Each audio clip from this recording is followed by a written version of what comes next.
Hi, ഞാൻ doctor Shimji, CMO പ്രകൃതി സൗഖ്യം കാഞ്ഞങ്ങാട്.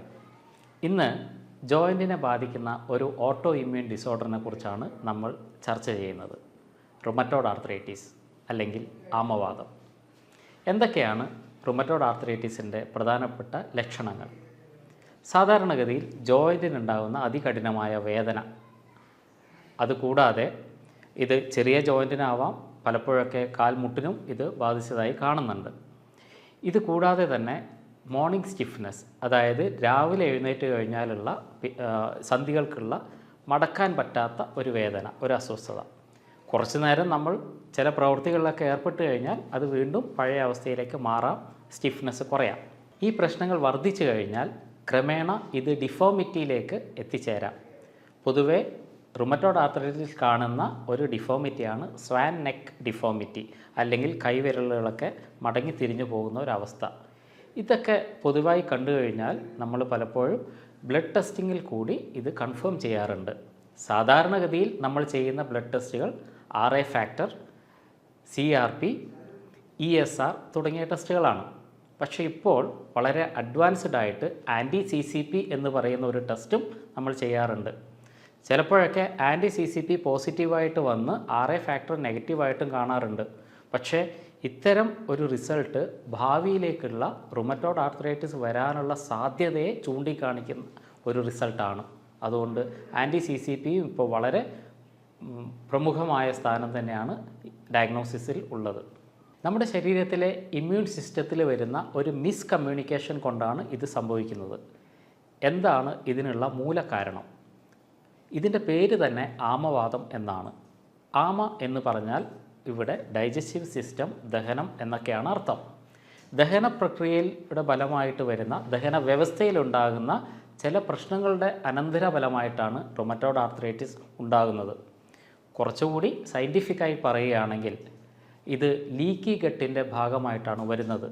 ലീക്കി ഗട്ടിലുണ്ടാകുന്ന ലീക്ക്, ആ ലീക്ക് ബ്ലഡിലേക്ക് പോവുകയും ആ ടോക്സിൻസ് രക്തം വഴി സന്ധികളിൽ പോയി അടിയുകയും ചെയ്യുന്നു. അങ്ങനെ ഉണ്ടാകുന്ന സന്ധികളിലുണ്ടാകുന്ന പ്രശ്നത്തെ, ആ ടോക്സിനെ, ആ വിഷത്തെ പുറന്തള്ളാൻ വേണ്ടി ശരീരം നടത്തുന്ന ആക്രമണമാണ് പൊതുവെ റുമറ്റോയ്ഡ് ആർത്രൈറ്റിസിലേക്ക് നയിക്കുന്നത്. ഗട്ടിൽ വരുന്ന പ്രശ്നങ്ങളാണ് റുമറ്റോയ്ഡ് ആർത്രൈറ്റിസിൻ്റെ ട്രിഗറിങ് ആവുന്നത് എന്ന് നമ്മൾ കണ്ടു. അതുകൊണ്ടാണ് പലപ്പോഴും ബ്രിഞ്ചോൾ പോലെയുള്ള അല്ലെങ്കിൽ പൊട്ടറ്റോ പോലെയുള്ള സാധനങ്ങൾ കഴിച്ചു കഴിഞ്ഞാൽ പെട്ടെന്ന് തന്നെ ഗ്യാസ് ഫോർമേഷൻ ഉണ്ടാവുകയും പിന്നീട് സന്ധിവേദന കൂടുകയും ചെയ്യുന്നത് കണ്ടിട്ടുണ്ട്. ഇതൊക്കെ ഗട്ടുമായിട്ടുള്ള ഇതിൻ്റെ റിലേഷനെ കാണിക്കുന്ന കാര്യങ്ങളാണ്. നേരത്തെ നമ്മൾ പറഞ്ഞതുപോലെ 90% നമ്മുടെ ഇമ്മ്യൂണിറ്റി ഗട്ടുമായിട്ട് റിലേറ്റഡ് ആണ്, ദഹന വ്യവസ്ഥയുമായി റിലേറ്റഡ് ആണ്.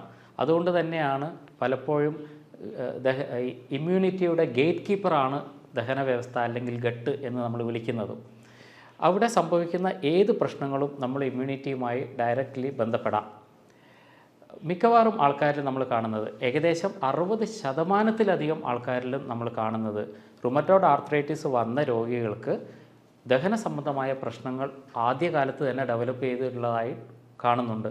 ഉദാഹരണത്തിന് കോൺസ്റ്റിപ്പേഷൻ, ചിലവർക്ക് IBS ഇറിറ്റബിൾ ബവൽ സിൻഡ്രോം പോലെയുള്ള പ്രശ്നങ്ങൾ, ചിലവർക്ക് പൈൽസ്, ചിലവർക്ക് ഗ്യാസ്ട്രൈറ്റിസ്, ഇങ്ങനെ പല പ്രശ്നങ്ങളും ആദ്യകാലത്ത് ഉള്ളവർക്കാണ് മഹാഭൂരിപക്ഷത്തിനും പിന്നീട് റുമറ്റോയ്ഡ് ആർത്രൈറ്റിസ് ആയിട്ടത് മാറുന്നത്. ഇതിൽ വളരെ ഇൻട്രസ്റ്റിംഗ് ആയിട്ടുള്ളൊരു സ്റ്റഡി കൂടിയുണ്ട്. ഫങ്ഷണൽ മെഡിസിനിലെ വളരെ പ്രധാനപ്പെട്ട ഒരു സ്റ്റഡിയുടെ കാര്യം പറയുന്നുണ്ട്. റുമറ്റോയ്ഡ് ആർത്രൈറ്റിസ് ഉള്ളവരുടെ മലം പരിശോധിക്കുന്ന സമയത്ത് അതിനകത്ത് ഒരു പ്രത്യേക ബാക്ടീരിയ, പി കോപ്രി എന്ന് പറയുന്ന ഒരു ബാക്ടീരിയയുടെ പ്രസൻസ് ധാരാളമായി ഉണ്ട് എന്ന് അവർ കണ്ടെത്തുകയുണ്ടായി. അതുകൊണ്ട് തന്നെ പി കോപ്രിയെ കൺട്രോൾ ചെയ്യാനുള്ള മരുന്നുകൾ കഴിക്കുമ്പോൾ മിക്കവർക്കും റുമറ്റോയ്ഡ് ആർത്രൈറ്റിസിൻ്റെ സിംറ്റംസും കുറഞ്ഞു വരുന്നതായിട്ടും കണ്ടിട്ടുണ്ട്. ഇതിൽ നിന്നൊക്കെ വളരെ വ്യക്തമാണ് ദഹന വ്യവസ്ഥയിൽ നിന്നാണ് റുമറ്റോയ്ഡ് ആർത്രൈറ്റിസിൻ്റെ ട്രിഗറിങ് വരുന്നത് എന്നുള്ളത്. ഇതുപോലെ വളരെ ഇൻട്രസ്റ്റിംഗ് ആയിട്ടുള്ള മറ്റൊരു കാര്യമാണ് ഓറൽ കാവിറ്റി. അതായത് ദഹന വ്യവസ്ഥയുടെ ആദ്യ ഭാഗമാണ് ഓറൽ കാവിറ്റി അല്ലെങ്കിൽ വായ. വായേൻ്റെ അകത്തുള്ള ജിഞ്ചിവാലിസ് എന്ന് പറയുന്ന ബാക്ടീരിയ, ഈ ബാക്ടീരിയയുടെ പ്രസൻസും റുമറ്റോയ്ഡ് ആർത്രൈറ്റിസിന് കാരണമാകുന്നു എന്ന് പഠനങ്ങളൊക്കെ തെളിയിച്ചിട്ടുണ്ട്. അപ്പോൾ ദഹന വ്യവസ്ഥയുടെ പൊതുവായിട്ടുള്ള ആരോഗ്യമാണ് റുമറ്റോയ്ഡ് ആർത്രൈറ്റിസിനെ മറികടക്കാനുള്ള ഏറ്റവും നല്ല വഴി എന്ന് മനസ്സിലാക്കാം. അതുകൊണ്ട് തന്നെയാണ് പലപ്പോഴും റുമറ്റോയ്ഡ് ആർത്രൈറ്റിസ് കേസിൽ അല്ലെങ്കിൽ ആമവാദ കേസിൽ നമ്മൾ ഓയിൽ പുള്ളിങ് ചെയ്തു കഴിഞ്ഞാൽ റിലീഫ് ഉണ്ടാകുന്നതും. കാരണം ഇത്തരം ബാക്ടീരിയകളെ നശിപ്പിച്ച് കളയാൻ ഓയിൽ പുള്ളിങ്ങിന് കഴിയും. എന്താണ് ഓയിൽ പുള്ളിങ്?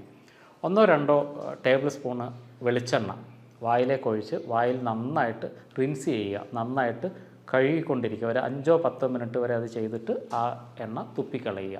ഇതാണ് ഓയിൽ പുള്ളിങ്. അതുകൊണ്ട് പല ചികിത്സയുടെ കൂടെ ഈ ഓയിൽ പുള്ളിങ് എന്നുള്ളത് വളരെ വളരെ ഇമ്പോർട്ടൻ്റ് ആയിട്ടുള്ള ഒരു റുമറ്റോയ്ഡ് ആർത്രൈറ്റിസ് മാനേജ്മെൻ്റ് ആണെന്ന് നമുക്ക് മനസ്സിലാക്കാം. റുമറ്റോയ്ഡ് ആർത്രൈറ്റിസിനെ മറികടക്കാനുള്ള 2 സിമ്പിളായിട്ടുള്ള ടെക്നിക്കുകളാണ് നമ്മൾ ഡിസ്കസ് ചെയ്യുന്നത്. അതിലൊന്ന് റിമൂവ്, 2 റിപ്പയർ.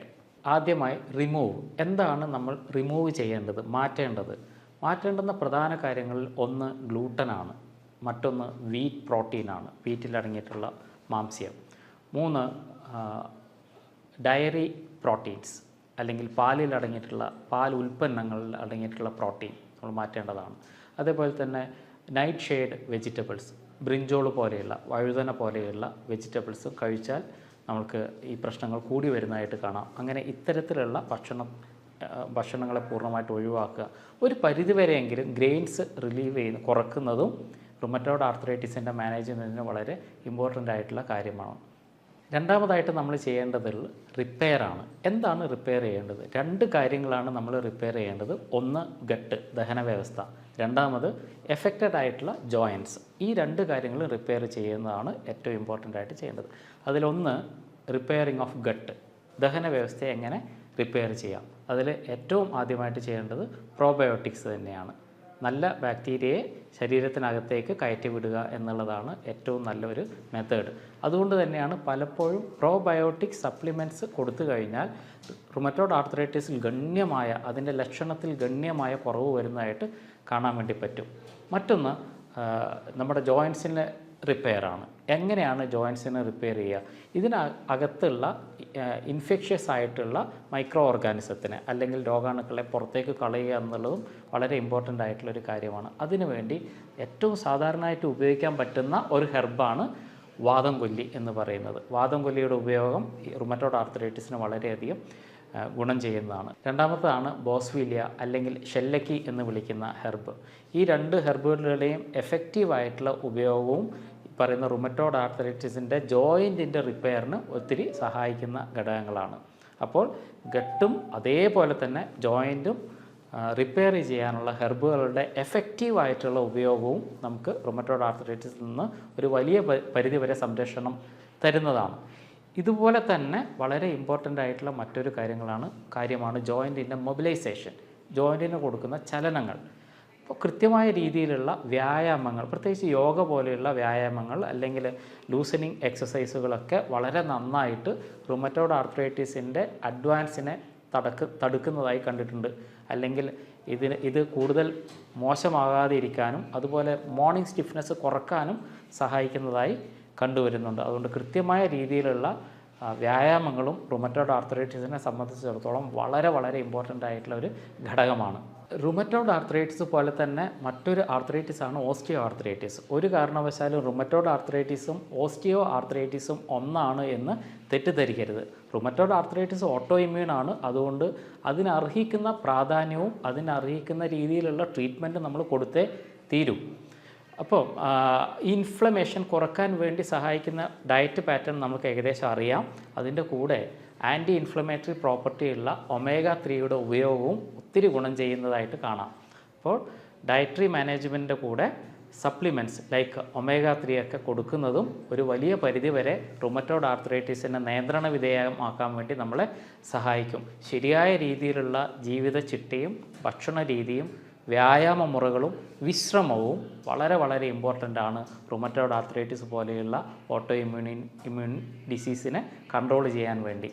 ചിലപ്പോഴെങ്കിലും RA ഫാക്ടർ ചെക്ക് ചെയ്യുന്ന സമയത്ത് RA ഫാക്ടർ നെഗറ്റീവായിട്ട് കാണാറുണ്ട്. സീറം നെഗറ്റീവ് റുമറ്റോയ്ഡ് ആർത്രൈറ്റിസ് എന്നാണ് പൊതുവെ ഇത് അറിയപ്പെടുന്നത്. എന്തുകൊണ്ടാണ് സീറം നെഗറ്റീവ് റുമറ്റോയ്ഡ് ആർത്രൈറ്റിസ് വരുന്നത്? ഇതിൻ്റെ പ്രധാനപ്പെട്ട കാര്യം എല്ലാ ആർത്രൈറ്റിസും ഗട്ടിൽ നിന്നല്ല വരുന്നത്. ഇത് ഗട്ട് റിലേറ്റഡ് അല്ല, മറിച്ച് ഇൻഫെക്ഷൻ റിലേറ്റഡ് ആയിട്ടുള്ള കാര്യങ്ങളാണ്.